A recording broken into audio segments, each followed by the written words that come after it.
नमस्कार मित्रों, मेरा नाम डॉक्टर प्रवीण सारस्वत है। आपका स्वागत है अंक विज्ञान संस्थान में। दोस्तों, कुछ मेरे प्रिय विद्यार्थियों के कहने पर ये वीडियो मैं बना रहा हूँ। जैसा कि आपको पता है कि नवरात्रि चल रहे हैं और हम माँ दुर्गा के विभिन्न नौ रूपों का पूजन कर रहे हैं, उनसे ऊर्जा लेने का प्रयास कर रहे हैं, उनके मार्गदर्शन के अभिलाषी हैं।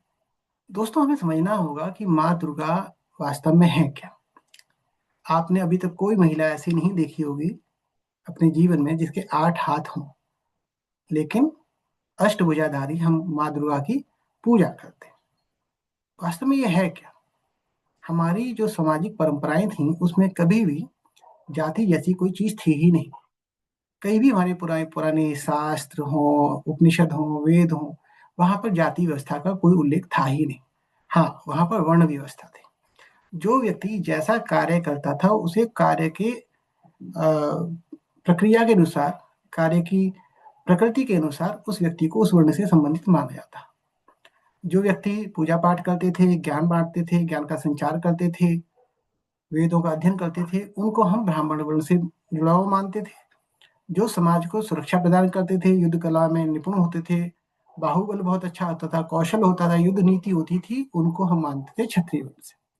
जो लोग व्यापार करते थे उनको हम वैश्य से संबंधित मानते थे, और जो लोग दूसरों के लिए सेवा भाव रखते थे, सेवा से संबंधित काम करते थे, वो हमारे शुद्ध कहलाते थे। इन सभी में समाज की संगठन बहुत आवश्यकता है।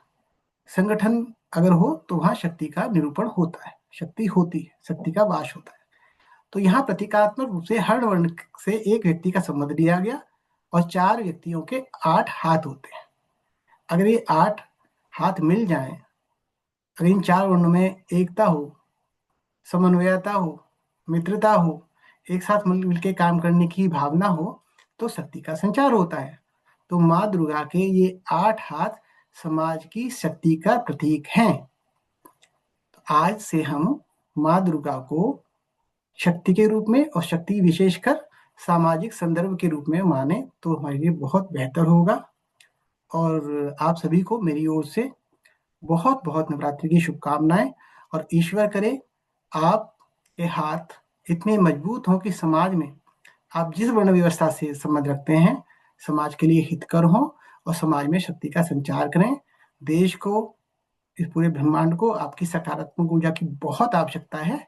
आइए हम सब मिलकर नवरात्रि बहुत अच्छे मनाएं। आप सभी को, आपके परिवार वालों को नवरात्रि की बहुत बहुत शुभकामनाएं। धन्यवाद।